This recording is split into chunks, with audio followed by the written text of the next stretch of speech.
Estamos ya con nuestro invitado de la fecha y te voy a abandonar, Pablo. Te dejo. Te doy permiso. Así es. Estamos aquí con el economista César Barreto, el exministro de Hacienda, a quien damos la bienvenida. Muchísimas gracias por estar aquí con nosotros, señor Barreto. Un placer, gracias por la invitación. Bueno, estamos en un escenario que estamos mencionando con Pablo. No queremos alarmar a la gente porque no somos Argentina ni tampoco Venezuela, pero de verdad estamos viendo una escalada de precios en productos de la canasta básica que consideramos importante. Por ejemplo, ayer me comentaba un compañero de trabajo que su esposa se fue al supermercado y que encontró el tomate grande de ensalada a 46.000 el kilo en un súper. Perdón, 36.000 el kilo. Yo miré y dije, ¿será que se equivocó? ¿Será que quiso decir medio cajón o algo así? Y no, efectivamente, era el tomate a ese precio. Entonces, como es un producto que siempre incide en la inflación, ¿verdad? Porque parece que nos gusta el tomate a los paraguayos. Y a esto le sumamos también que están hablando ahora de aumentar el gasoil. Están hablando, digo, porque solo un emblema subió hasta el momento. Están hablando en algunas carnicerías de aumentar el precio de la carne también, que no entiendo muy bien por qué ocurre, porque a nivel internacional cae el precio que nos pagan por nuestra exportación, sin embargo a nivel interno está subiendo. Y ahora este señor, que yo digo que no tiene representatividad, pero bueno, habló de un fenómeno que se estaría dando de aumento de panificados. ¿Cómo estamos a nivel de microeconomía, señor Barreto?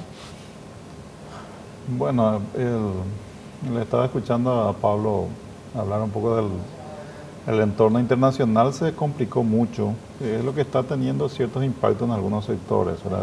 El principal, que es el petróleo, que es un insumo básico para prácticamente todas las industrias. Entonces, como es un combustible, si aumenta el precio de ese combustible, obviamente que masivamente impacta el precio o el costo de producción de todos los bienes, y eso más tarde o más temprano se traslada necesariamente al precio que se cobra por los productos y servicios que se prestan, ¿verdad?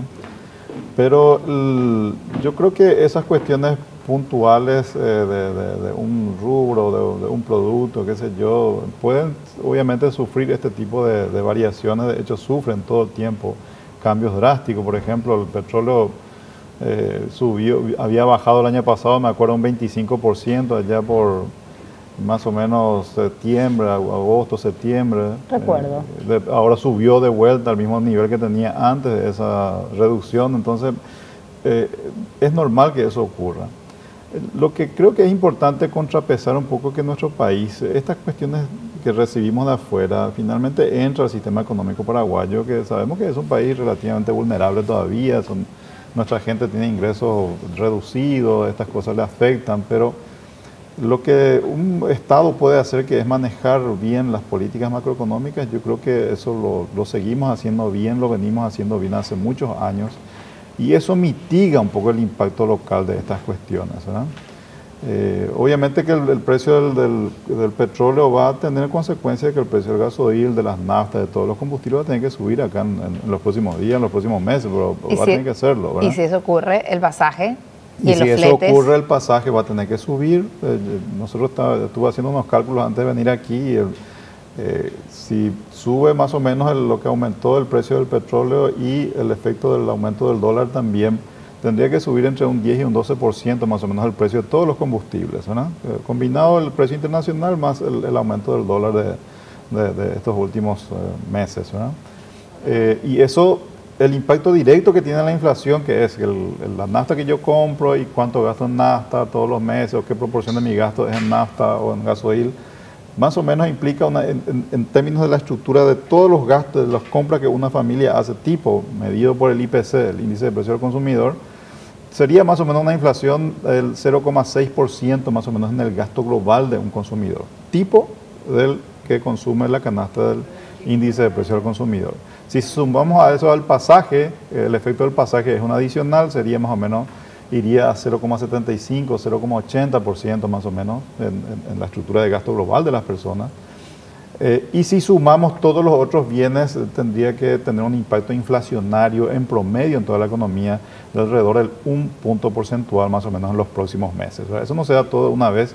Vamos a ver seguramente una secuencia de ajustes al nuevo nivel del precio del petróleo, en la medida en que eso se mantenga también, ¿verdad? Porque por ahí baja de vuelta en 2 o 3 meses y cambia la historia, ¿verdad? Exacto. A ver, si es que hablamos a nivel del año completo, llegamos siempre a nuestra meta, 4%, sí, más o menos. Claro, que incorpora ya todos los otros bienes. Nosotros estimamos que vamos a estar alrededor del 4%. El Banco Central estima, hoy estamos menos que eso, el interanual a febrero o marzo estaba alrededor del 2.6, 2.8%, o sea, estamos más bajos. Pero ese 2.6, 2.8 va a ir convergiendo a niveles del 4% de aquí hacia fin de año. En cuanto a políticas macroeconómicas, como recién estuvo mencionando, a ver, ¿está tomando decisiones correctas el gobierno en el sentido de que anunciaron una inyección de 900 millones de dólares en obras públicas para mover un poquitito el consumo, que haya circulante, pero ya pasó medio año prácticamente y vemos que hay muchas trabas en las licitaciones de obras públicas? Es decir, no está viendo eso todavía, no se está viendo ejecutar ese dinero, se anunció nomás. Y por otro lado también la intervención en cuanto a el tema de la subida del dólar, porque sabemos que ahí hay un trabajo de juego de cintura para tratar de equilibrar por parte del BCP, ¿verdad? No puede intervenir tanto que le perjudique a los exportadores o tanto como para que le perjudique a los importadores. En ambos puntos, lo que es inversión en infraestructura y lo que es en intervención en cuanto al dólar, ¿cómo está viendo el comportamiento de este gobierno? Yo creo que en la parte de las inversiones del gasto público en general, se notó de que al inicio le costó un poco, todo cambio de gobierno, nuevas autoridades, muchas de ellas incluso no tienen mucha experiencia en gestión de proyectos complejos, entonces le lleva un poco de tiempo, pero vimos nosotros que hubo un repunte en la inversión pública importante, desembolsado en el mes de marzo. O sea, hasta el mes de febrero venía un poco bajo, el mes de marzo hubo un aumento importante en los desembolsos ya concretos, ya no es cuestión de licitaciones, sino los desembolsos del mes de marzo estuvieron casi un 40% más que el año pasado, en el mismo mes, ¿verdad? Y el acumulado de enero a marzo está un 30 y tanto % más que el año pasado. O sea, se nota ya de que por lo menos en estos últimos meses ya están empezando a funcionar todas las instituciones, ¿verdad? Pero no sabemos si eso es pago de deudas o son nuevas obras. Desembolso de obras que ya estaban en ejecución. Okay. Fíjate que en el cambio de gobierno incluso los proyectos en ejecución tuvieron merma en su ejecución o pararon incluso. Eso es normal, eso suele pasar nomás luego en cada gobierno. Pasa nomás luego. Mientras más antes ellos reactiven mejor. Lo que se nota es que en estos primeros meses de este año ya se reactivaron gran parte de esos proyectos, pero sí seguimos trabados en las licitaciones, como vos mencionás. Las nuevas obras está costando mucho. Yo creo que tienen que ellos acelerar eso porque este año va a ser un año complicado por todo lo que ustedes ya estuvieron mencionando. Nosotros vemos que un crecimiento del 3% del PIB es bastante desafiante para este año. Puede ser menos que eso, porque viene complicada la cosa. Sí, ¿verdad? ya el BCP ajustó 4%, nos habían dicho en principio. Después verbalmente dijeron 3,5% y ayer ya el dato oficial era 3,2%, ¿verdad? Y forzando un poco porque estiman una caída de la producción agrícola que es menos de lo que nosotros estamos estimando. Ellos estiman una caída de la producción agropecuaria del 3%.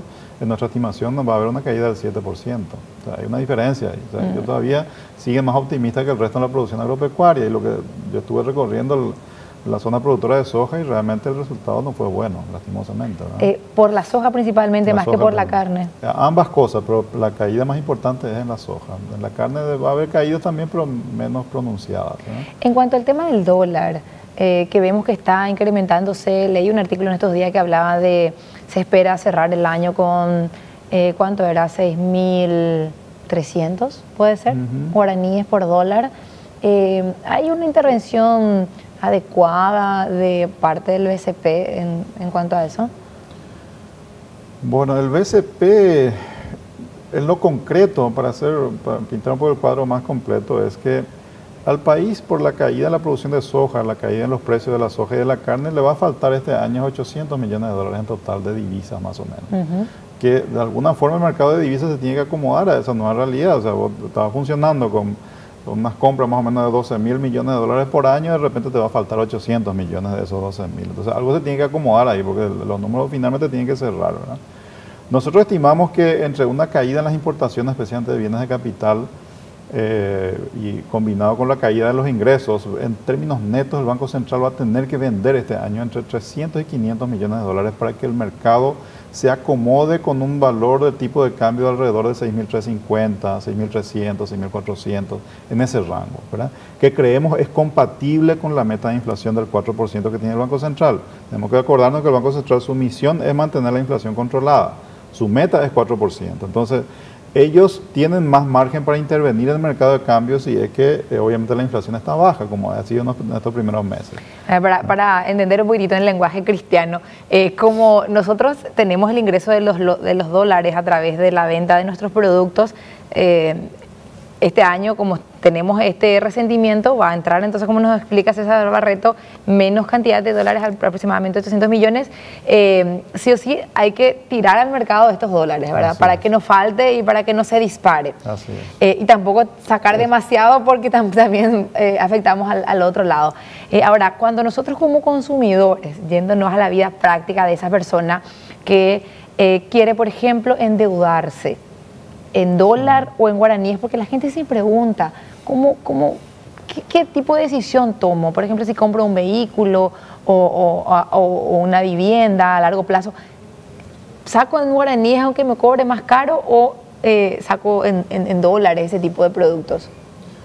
La venta de automóviles es la que vemos que mucha gente lo financia en dólares, ¿verdad? Y es muy peligroso eso si nosotros ganamos, tenemos nuestro ingreso en guaraníes, tenemos que tratar de tener certeza en lo que nosotros vamos a pagar mensualmente en los próximos meses, en los próximos años, ¿verdad?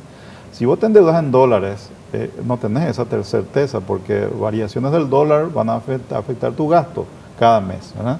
Entonces no es razonable que un paraguayo que esté ganando su sueldo en guaraníes, ¿verdad?, se endeude en dólares porque ese dólar es variable y puede subir mucho en algún momento y puede afectar mucho el gasto mensual que tengo que hacer para pagar la cuota en algún momento, como ya le pasó en años anteriores a mucha gente. Sí, sí. Yo creo que si te vas a endeudar, por más de que te salga un poco más caro las primeras cuotas, porque ese es el engaño que te hacen, puede que parece que cuando yo financio en dólares, la primera cuota es de un auto me sale, no sé, 200.000 guaraníes menos, ¿verdad?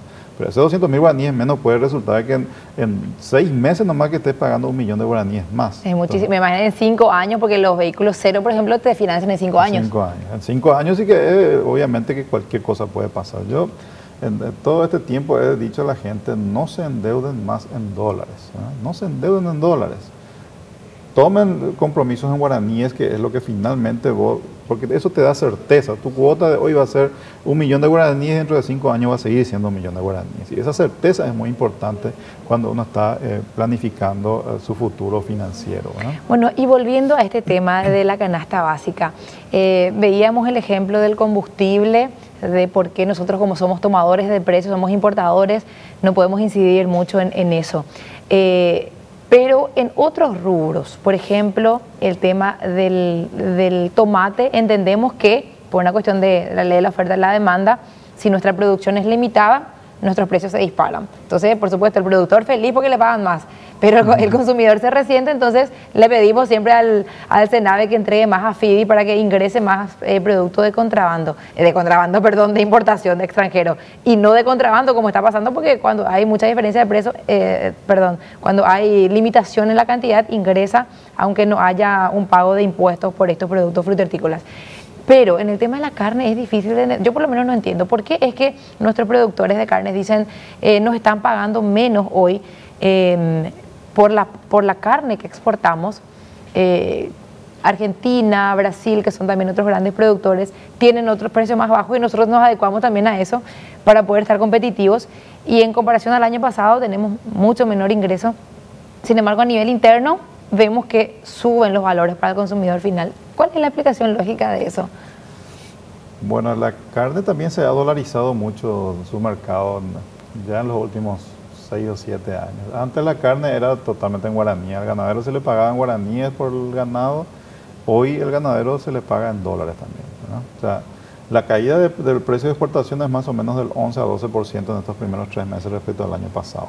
Pero el dólar también aumentó, o sea, de $3 por kilo al gancho, hoy le pagan $2.75 más o menos, ¿verdad? O sea, un 10% menos le está pagando al productor ganadero. pero multiplicado por el tipo de cambio es más o menos en guaraní el mismo precio que había antes al ganadero, ¿verdad? Entonces, si eso, por lo menos el precio de la carne debería estar al mismo nivel que el año pasado si lo tomamos en cuenta el factor dólar y el factor precio en dólares al productor. No habría ninguna justificación para que aumente, ¿verdad?